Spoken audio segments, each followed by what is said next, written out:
Hello friend.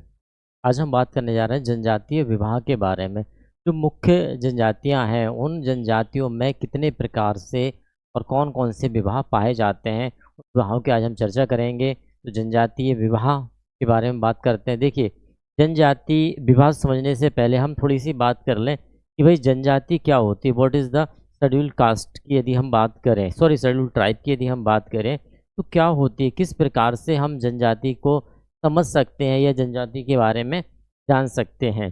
जनजाति या जनजाति, तो जब बात जनजाति की आती है फ्रेंड्स, तो मूल रूप से जनजाति को इस प्रकार से परिभाषित किया जाता है कि जनजाति एक विशेष प्रकार का क्या है, समुदाय। सबसे पहले तो क्या माना गया है, देखिए, एक जनजाति यानी कि मानव का एक ऐसा समुदाय। क्या माना गया है सबसे पहले से कि भाई जनजाति क्या है, एक समुदाय है। अब देखिए, समुदाय की जब बात आती है तो निश्चित बात है, यदि समुदाय की बात जुड़ गई है तो हम किसी एक भौगोलिक क्षेत्र की बात करेंगे, क्योंकि हम पहले भी पढ़ चुके हैं कि जहाँ बात समुदाय की आती है वहाँ कहीं ना कहीं ज्योग्राफिकल एरिया हमें डिफाइन करना रहता है, यानी निश्चित भूभाग की बात हम अवश्य करते हैं।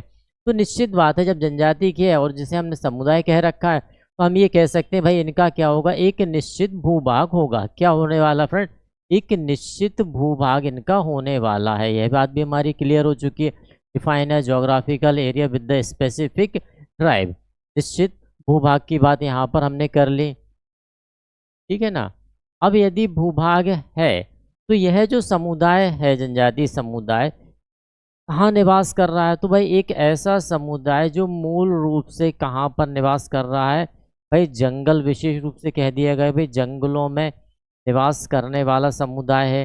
दूसरा, हमने कहा कि जंगलों के साथ साथ पहाड़ी एरियो की यदि हम बात करें कि भाई पहाड़ी एरियो पर इस प्रकार का जो समुदाय है वो पहाड़ियों पर निवास कर रहा है, यह भी बात हो जाती है हमारी। फिर हमने कहा कि एक ऐसा समुदाय भी माना गया है जो शहर की मुख्य धारा से दूर निवास करता है। क्या है फ्रेंड्स, शहर की मुख्य धारा से दूर निवास करने वाला मानव समूह, ठीक है ना।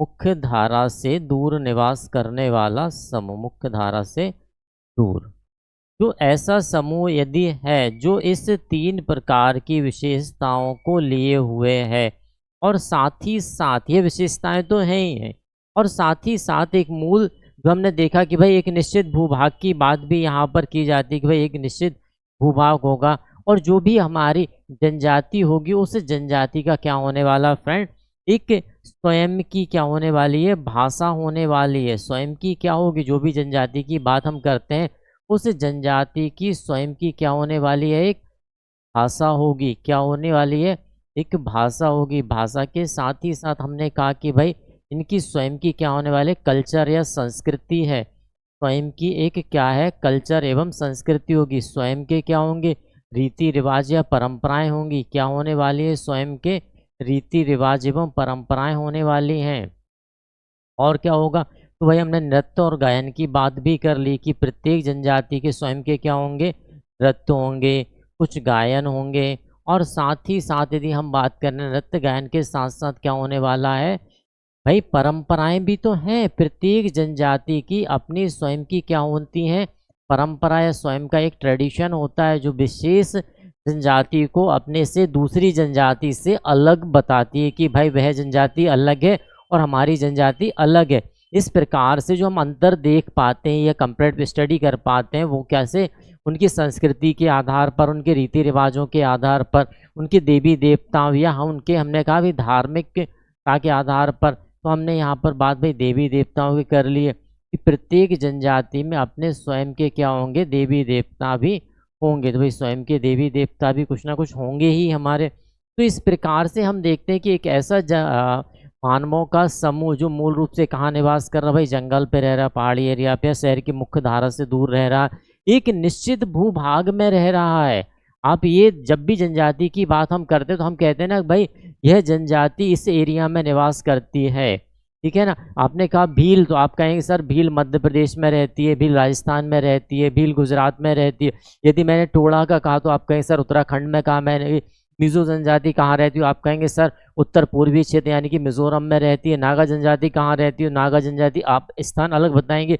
तो एक निश्चित क्षेत्र के आधार पर वह जनजाति पाई जाती है। क्लियर हुआ? तो एक निश्चित भूभाग भी हो गया हमारा। फिर हमने भाषा की बात की, तो प्रत्येक जनजाति की स्वयं की भाषा होगी। भाषा के साथ साथ लिपि भी अधिकांश जनजातियों में देखी गई कि प्रत्येक जनजाति की कोई ना कोई लिपि होती ही है। लिपि है, संस्कृति है, रीति रिवाज है, नृत्य गायन परंपरा और विभिन्न प्रकार की, यदि हम और की बात करें तो विभिन्न प्रकार की आप देखेंगे भाई चित्रकला भी पाई जाती है, चित्रकला भी पाई जाती है, रूपांकन कला भी पाई जाती है, ठीक है ना, रूपांकन कला भी पाई जाती है। तो इस प्रकार से हम देखते हैं कि जो जनजातीय समुदाय है वह स्वयं में ही क्या है, पूर्ण होता है, ठीक है ना, स्वयं में क्या है, पूर्ण है, दूसरी जनजाति पर आश्रित नहीं है, या हमने कहा कि भाई दूसरे संस्कृति पर आश्रित नहीं है। तो इस प्रकार हम कह सकते हैं कि जनजातीय समुदाय क्या है, एक मानवों का ऐसा समूह जो अपने आप में क्या है,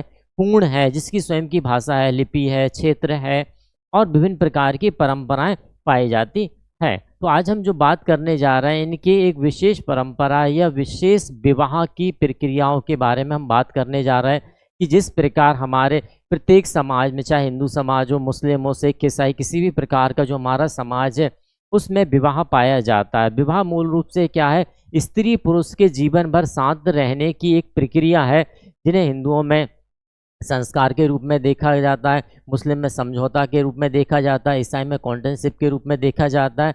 वहीं पर जनजातियों में जब हम देखते हैं तो जनजातियों में कितने प्रकार से पाए जाते हैं और वास्तव में जो विवाह है उसकी क्या खास बातें हैं। देखिए, कहीं ना कहीं संतान उत्पत्ति के लिए इसे माना गया है कि संतान उत्पत्ति करने के लिए यह एक संस्था के रूप में प्रचलित किया गया है। साथ ही साथ जब हम बात करते हैं हिंदू परंपरा के अनुसार तो संस्कार के रूप में इसे देखा गया है कि एक ऐसा संस्कार जिस संस्कार के उपरांत ही मोक्ष की प्राप्ति होती है। तो इस प्रकार से हम देखें विभिन्न मत हमारे सामने आ जाते हैं और ये भी कहा गया है कि विवाह को देखते हुए कि भाई विवाह क्या है, एक 7 जन्मों का ऐसा बंधन है विवाह, जिसे व्यक्ति के, चाहे जब आप विवाह में आ रहे हैं तो विवाह में आते से ही पति पत्नी कि दोनों यदि जीवित हैं तो आप उनसे अलग नहीं हो सकते। इस प्रकार का हमारे आध्यात्म में या हमारे ग्रंथों में यह विचार पाया जाता है, ठीक है, जिसमें कहा जाता है कि दो व्यक्तियों का एक होना, जब तक दो व्यक्ति एक हैं तब तक वो संपूर्ण है, और यदि उनमें से एक व्यक्ति भी चला जाता तो निश्चितता दोनों व्यक्ति क्या हो जाते हैं, मर जाया करते हैं। ऐसा हमारे ग्रंथों में भी बताया गया है। चलिए इसी पे आधारित हम जनजातियों को देखते हैं। तो देखिए भाई, जनजातियों में सबसे पहला विवाह हम लेके आए हैं आप लोगों के लिए, परवीक्षा विवाह। क्या लेके आए हैं, परवीक्षा विवाह लेके आए हैं। परवीक्षा विवाह क्या होता है फ्रेंड, किस जनजाति में पाया जाता है, तो कुकी जनजाति, जैंतिया है, दालुम जनजाति है, इनमें कौन सा विवाह पाया जाता है, परवीक्षा विवाह पाया जाता है, जिसे आप क्या कहते हैं, प्रोवेशन मैरिज कहते हैं। यानी कि एक निश्चित समय के लिए, यदि यहाँ देखिए प्रत्येक जो विवाह है वह कहीं ना कहीं वर पक्ष से लिया गया है। कैसे, वर पक्ष को यहाँ पर प्राथमिक या केंद्र बिंदु माना गया है। जिस भी व्यक्ति को या जनजाति के वर को यदि विवाह करना रहता है तो वह क्या करेगा, जो वधू पक्ष है हमारा, कौन सा पक्ष भाई, वधू पक्ष, वधू पक्ष के यहाँ कुछ समय अपना क्या देने वाला है, समय देने वाला है। क्या देने वाला है, एक निश्चित समय। वधू पक्ष के वधू पक्ष को क्या है, एक निश्चित समय देगा और निश्चित समय वहाँ पर रहेगा। निश्चित समय रहने के उपरांत जब वधू पक्ष के व्यक्तियों को, जैसे भाई वधू पक्ष में कौन है, तो मूल रूप से वधू पक्ष में पिता को प्राथमिकता यहाँ पर दी गई है। कितना को दी गई है, पिता को प्राथमिकता दी गई है। यदि पिता, वधू के पिता प्रसन्न हो जाते हैं वर पक्ष के या वर की सेवाओं से, वर की सेवाओं से जब प्रसन्न हो गए हैं एक निश्चित समय पर, तो वह क्या करते हैं, अपनी जो लड़की है, जो कन्या है, उस कन्या का हाथ अपने वर के हाथ में दे दिया जाता और उनका विवाह संपन्न करा दिया जाता। तो इस प्रकार के विवाह को क्या कहा जाएगा,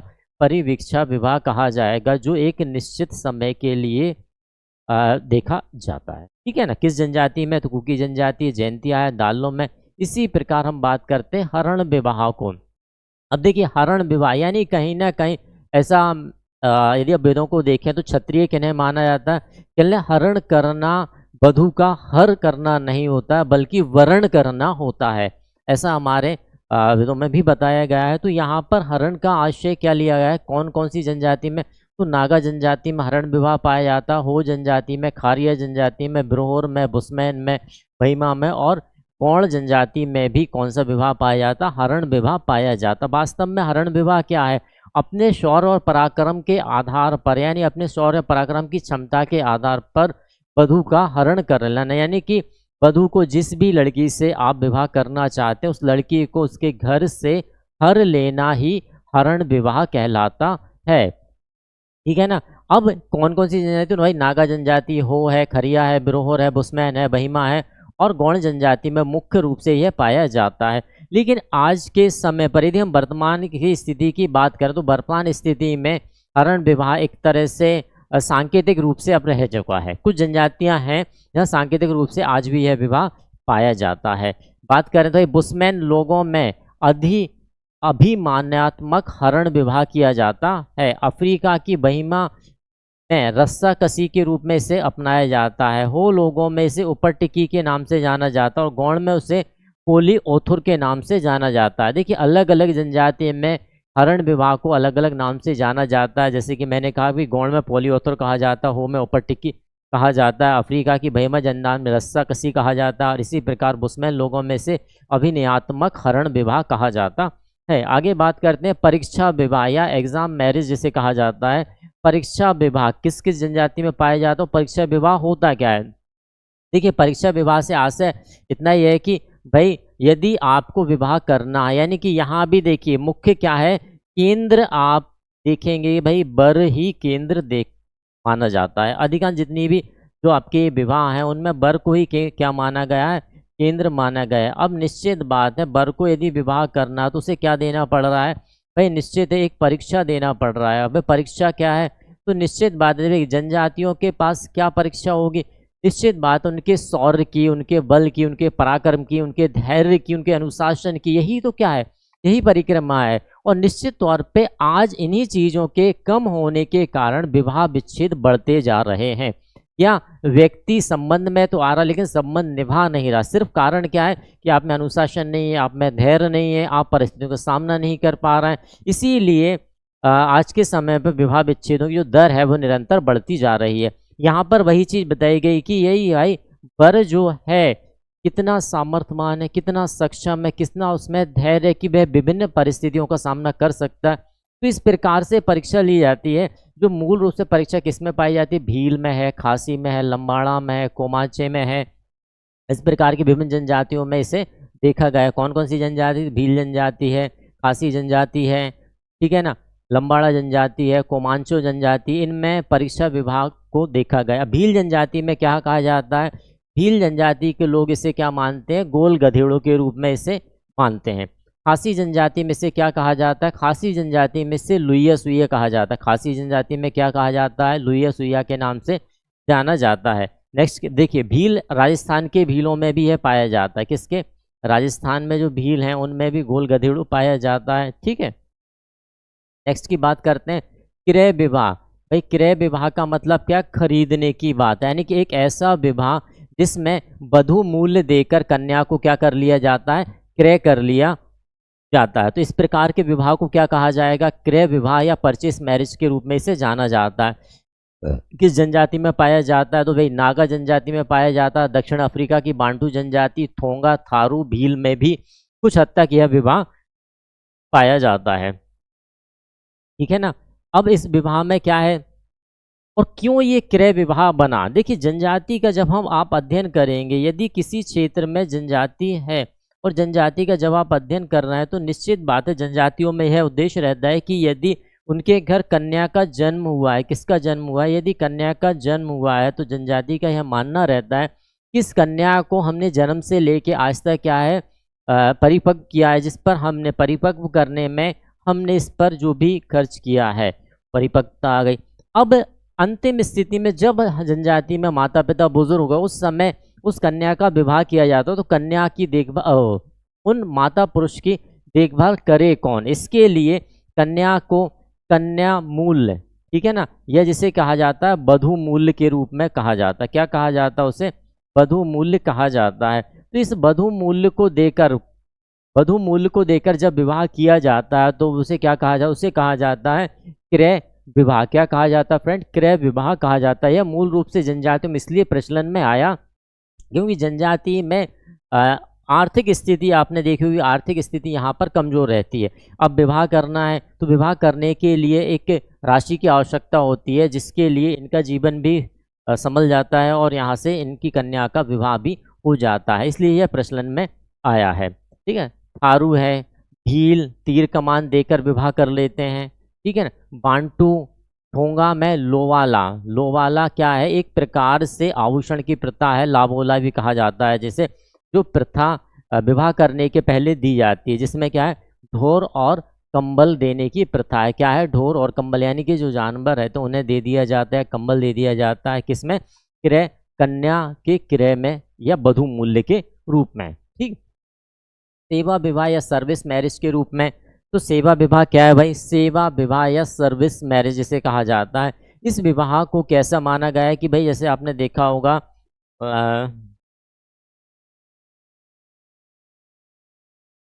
सेवा विवाह यानी कि जो बर है, देखिए प्रत्येक मैरिज पर बर को ही यहाँ पर यहाँ भी बर क्या करता है, बर अपनी सेवाओं के माध्यम से, कैसे, सेवाओं के माध्यम से, सेवाओं के द्वारा बर क्या कर रहा है भाई, अपनी सेवा के द्वारा वधू पक्ष को, यानी वधू के जिससे वह विवाह करना चाह रहा है, वधू के माता पिता को प्रसन्न करता है। क्या करता है भाई, वधू के जो माता पिता हैं उन्हें प्रसन्न करने का प्रयास करता है और वधू के माता पिता को प्रसन्न करने का प्रयास करता है। और इस प्रयास में क्या करता है, बर वधू के माता पिता की सेवा करता है। इस प्रकार के सेवा से जब वधू के माता पिता यदि प्रसन्न हो जाते हैं, क्या हो गए भाई, प्रसन्न हो गए, और प्रसन्न होने के उपरांत यह क्या करते हैं, वधू का विवाह उस लड़के से कर दिया जाता है। तो इस प्रकार के विवाह को क्या कहा जाता है, सेवा विवाह या सर्विस व मैरिज कहा जाता है। कौन कौन सी जनजाति भाई, गौड़ है, बेंगा है, नेपाल की गोरखा जनजाति है। ठीक है ना, गौड़ लोग ऐसे व्यक्ति को, जिस व्यक्ति के द्वारा सेवा की गई है या सेवा विवाह किया गया है, क्या कहा जाता है, गौड़ में लामा नाइक कह के पुकारा जाता है। यानी कि सेवा विवाह के द्वारा जो लड़का है उसे क्या कहा जाता है, उसे लामा नाइक कहा जाता है।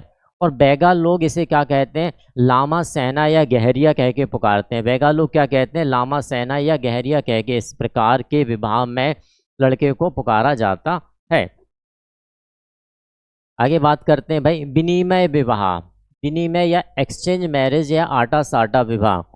विनिमय भाई देखिए, मेरी कोई आवश्यकता वो आप पूरी कर सकते हैं, आपकी कोई आवश्यकता वो मैं पूरा कर सकता, तो निश्चित बात है क्यों ना एक दूसरे की आवश्यकताएं पूरी कर ली जाएं। इस प्रकार के विवाह को क्या कहा जाता है, विनिमय मैरिज, सॉरी एक्सचेंज मैरिज या आटा साटा विवाह कहा जाता है। किस में पाया जाता है, मूल रूप से खासी और गौड़ जनजाति में है पाया जाता है। कहाँ पाया जा रहा है, खासी और गौड़ जनजाति में है पाया जा रहा है। क्या है, गौड़ लोग इसे दूध लौटावा कहते हैं। गौड़ लोग क्या कहते हैं, इसे दूध लौटावा, जो मूलतः ममेरे फुफेरे कजिन में या क्रॉस कजिन में किया जा रहा है। तो इस प्रकार के विवाह को दूध लौटावा गौड़ में कहा जाता है। कई जगह आते हैं, आप देखेंगे एक रहते हैं ममेरे फुफेरे, है ना, तो इस प्रकार का विवाह के भाई फूफा के बच्चों या मौसी या मामा के बच्चों में विवाह होना, इस प्रकार के विवाह को क्या कहा जाता है, दूध लौटावा भी देखा जाता है। ठीक है ना, क्यों बनाया गया, क्यों प्रचलन में आया, तो इसके पीछे का देखिए क्या है, कौन से भाई, एक कोई परिवार है, इस परिवार में हमने देखा कि भाई कौन कौन है, माता है, पिता है ना, माता पिता, और हमने कह दिया भाई उनकी कन्या है। अब निश्चित बात है जो ये लड़की है, ये कन्या है, ये कहाँ चली गई भाई, इस जब कन्या का विवाह हुआ, इस कन्या का जैसे विवाह होता तो ये कन्या किसी दूसरे स्थान पर चली गई। भाई अब ये कन्या दूसरे स्थान पर चली गई, तो निश्चित बात है जब ये कन्या दूसरे स्थान पर चली गई तो अब इस कन्या का इस मूल परिवार से, यह परिवार क्या हुआ, जैसे हम कहते हैं ना कि मूल परिवार या स्तंभ परिवार, क्या कहा जाता है, इसे मूल परिवार कहा जाता है ना। और इससे चाइल्ड फैमिली या हम ये कह सकते, हाँ चाइल्ड परिवार, इस चाइल्ड फैमिली से कहा है, रूट फैमिली से कहा गया।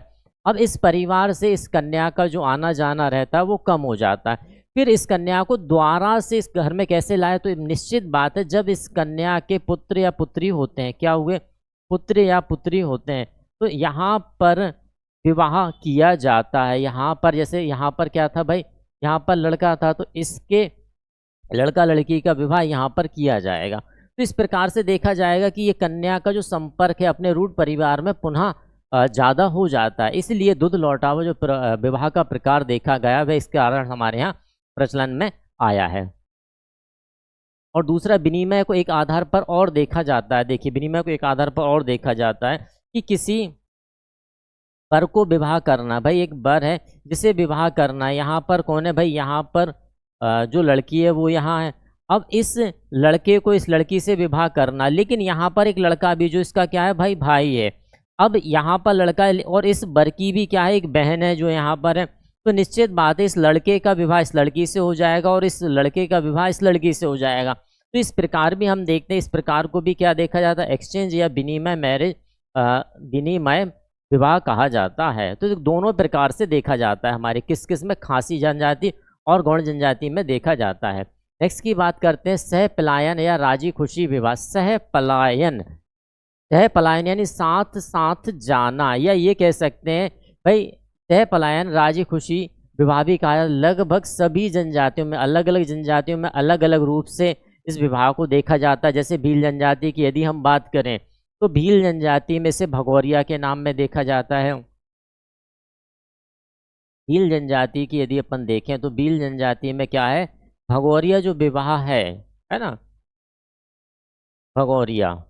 तो इस आधार पर देखा जाता है यहाँ भी भील जनजाति जो भगोरिया मनाया जाता है, वहाँ भी क्या है, प्रेम प्रसंग के आधार पर जो लड़का लड़की हैं वह आपस में राजी खुशी से क्या करते हैं, विवाह करते हैं। तो इस प्रकार के विवाह को यहाँ पर क्या सह पलायन राजी खुशी विवाह के रूप में भी देखा जाता है। लगभग सभी जनजातियाँ, यानी कि भारत की जितनी भी जनजातियाँ हैं लगभग सभी जनजातियों में इस प्रकार के विवाह को देखा गया है। जिसे हम कहते हैं ना प्रेम विवाह है, वास्तव में प्रेम विवाह क्या है, सह पलायन ही है भाई। आप साथ साथ विवाह कर रहे हैं तो यह सह पलायन विवाह के रूप में भी देखा जाता है। फिर बात करते हैं हठ या अनादर विवाह। हठ या अनादर विवाह, जिस प्रकार एक ऐसा विवाह जिसमें यहाँ पर मूल रूप से किसे देखा गया है, तो यहाँ पर वधू या लड़की को केंद्र माना गया। किसे केंद्र माना गया भाई, यहाँ पर वधू या लड़की को केंद्र माना गया। यानी कि लड़की के द्वारा जिस भी लड़के से या जिस भी लड़के से विवाह करना रहता है तो यह लड़की जो रहेगी इस लड़के के घर पर बिना विवाह के रहने लगेगी या इसके लड़के के मना करने के बावजूद भी रहेगी। इस प्रकार से और फिर एक समय के उपरांत इस लड़के को इससे क्या करना रहता है भाई, विवाह करना पड़ेगा, है ना। हट के आगे मजबूर होकर इसे क्या करना रहेगा, विवाह करना रहेगा। तो इस प्रकार के विवाह को क्या कहा जाता है, हठ विवाह कहा जाता है। कहाँ कहाँ पाया, तो बिरहोर जनजाति में, हो जनजाति में, ओराव, कमार, मुंडा, इन सभी जनजातियों में लगभग हठ विवाह पाया जाता है, जिसे अनादर विवाह के रूप में भी जाना जाता है। ओराव जनजाति में से क्या कहा जाता है, ओराव जनजाति में से निर्बोलक के रूप में जाना जाता है। क्या नाम है, निर्बोलक। ओराव जनजाति में विशेष रूप से कमार जनजाति में से पैठ कहा जाता है। क्या कहा जाता है, कमार जनजाति में से पैठ कहा जाता है। थारू जनजाति में से क्या कहा जाता है, घुसपैठ कहा जाता है। भाई लड़की आई, लड़की ने लड़के के घर पे क्या किया, घुसपैठ कर लिया है ना, घुस गई और हठ अड़ गया, कहते ना हठ या जिद्दी। तो इस प्रकार से जो विवाह हो रहा है, उराव में निर्मूलक, कमार में पैठ, थारू जनजाति में से क्या जाता है, घुसपैठ के रूप में जाना जाता है। नेक्स्ट की बात करते हैं झगड़ा विवाह। क्या है फ्रेंड, झगड़ा विवाह। तो झगड़ा विवाह मध्य प्रदेश की नात्रा जनजाति में देखा गया है। कौन सी जनजाति है, मध्य प्रदेश की जो नात्रा जनजाति में, उसमें कौन सा विवाह देखने मिल रहा है, तो झगड़ा विवाह देखने में मिलता है। इसी प्रकार पाटो विवाह। पाटो विवाह तलाकशुदा स्त्रियों के लिए, जो लड़कियां ऐसी रहती हैं जो अपने पति से क्या कर लेती हैं, तलाक ले लेती हैं या कहीं ना कहीं पति से दूर जाकर क्या कर लेती हैं भाई, विवाह कर लेती हैं। तो इस प्रकार से जो विवाह देखा गया है, तलाकशुदा महिलाओं का जो विवाह है वह मध्य प्रदेश की कोरकू जनजाति में देखा गया, जिसे किस नाम से जाना जाता है फ्रेंड, पाटो नाम से जाना जाता है, यानी पाटो विवाह के नाम से जाना जाता है। तो फ्रेंड ये थे हमारे जनजातियों के मुख्य रूप से प्रचलित विवाह जो हमने आज देखे। आई होप आप सभी के लिए पसंद आए। बने रही हमारे यहाँ सृजन एकेडमी परिवार के साथ।